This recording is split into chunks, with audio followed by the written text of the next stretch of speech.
அறிவியல் ஆன்மீகத்தினுடைய கருத்துக்களை நான் எழுதியவைகளை வாசிக்கின்றேன் உங்களுக்காக. ஆன்மீகத்தை அறிவால் அறிந்து உணர்ந்தால் அத்துணை மாயைகளும் அடியோடு அழியும்.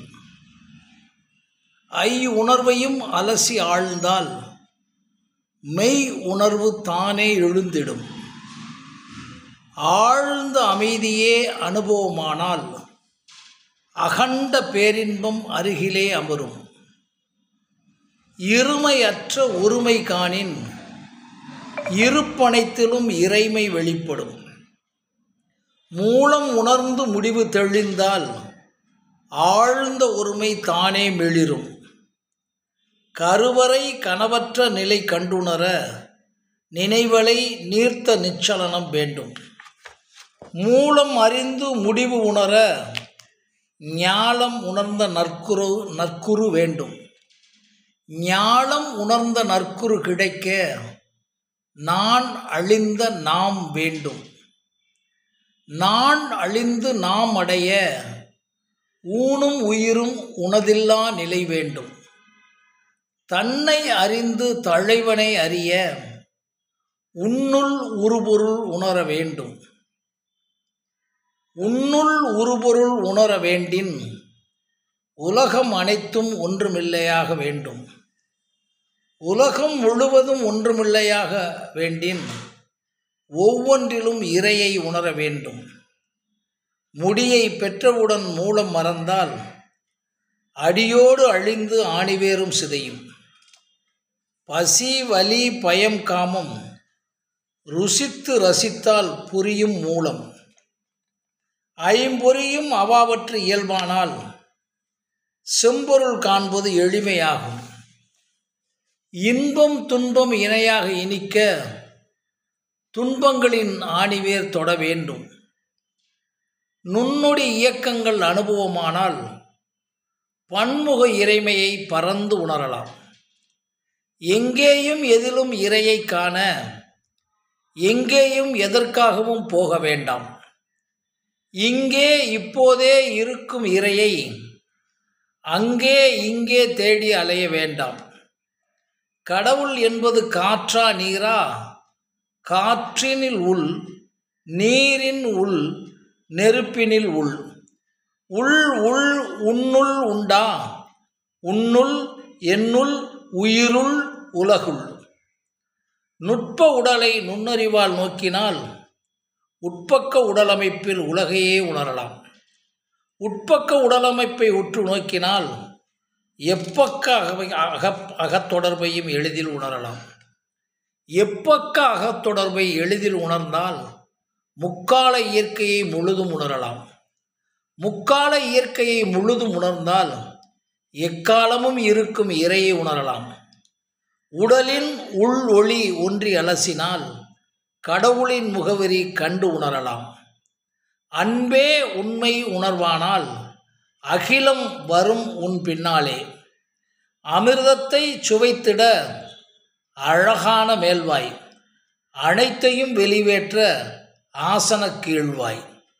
ஐம்பொறி மனிதனுக்குள் அனைத்தும் அடக்கம்.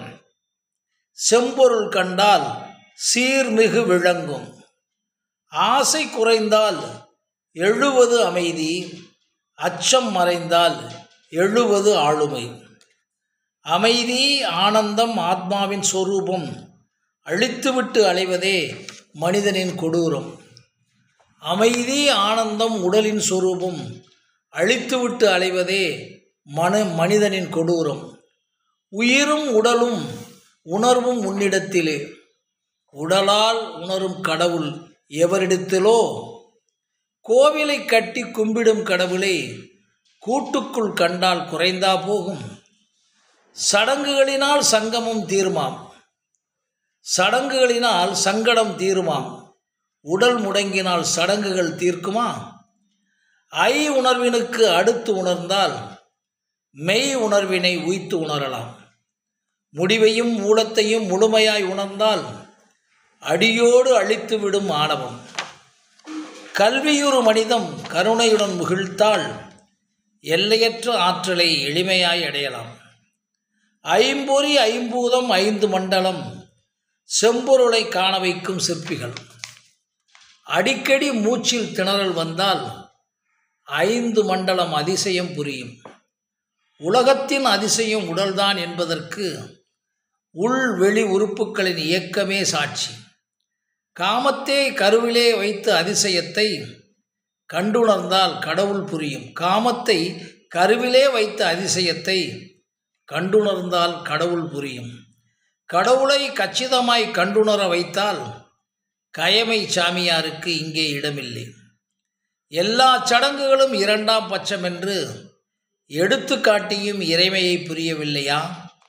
எல்லையற்ற அறிவோடு எழுந்தோ முதலில் தொல்லையற்ற ஆணவத்தால் அறிவை இழந்தோம்.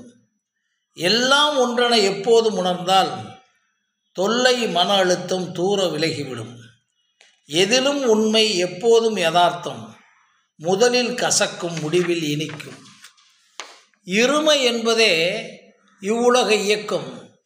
ஒருமையாகிவிட்டால் உலகமே முடக்கம். ஒருமை பலவாய் இருத்தலே இறைமை. ஒருமை உணர்ந்தால் உலகமே சூன்யம். உடல் பயிற்சி உயிரினத்திற்கு இல்லை. உணவு கெட்டதால் உடல் பயிற்சி உருவானது. யோக பயிற்சி ஆதியில் இல்லை. மாயையில் விழுந்ததால் யோகா பிறந்தது. மூச்சு பயிற்சி மூலத்தில் இல்லை. சூழ்ச்சி சூழலினால் மூச்சே பயிற்சியானது. தியானம் திடமனத்திற்கு இல்லை. முடமாக்கும் மனத்தால் முகிழ்த்தது தியானம். பூஜை புனஸ்காரம் புவிக்கு இல்லை. ஆசை அதிகரித்ததால் பூஜைகள் பூத்தன. வழிபாடெல்லாம் வாழ்க்கைக்கு இல்லை. வழி மாறிய சுயத்தால் வழிபாடு தோன்றியது. மந்திர உச்சாரணம் மானுடத்திற்கு இல்லை. மாயைகளில் மாட்டியதால் மந்திரம் தோன்றியது. ஜோதிடமும் நாடியும் சூழில் இல்லை. வாதிடும் அறியாமையால் சோதிடம் தோன்றியது. பக்தி பரவசம் முக்திக்கு இல்லை. புத்தியில் உத்தமமானால் பக்திக்கு இடமில்லை. அகச்செவி ஆழம் விரிய வேண்டின் புறப்பொறி வேகம் முடிக்க வேண்டும். அவனன்றி அனுபவம் அசையாது உணர்ந்தால் அப்புறம் ஏன் 1000 பரிகாரம். உணர்வின் மூலம் உண்மையாய் உணர்ந்தால் உயிரின் ஆழம் உணர்வாய் விளங்கும்.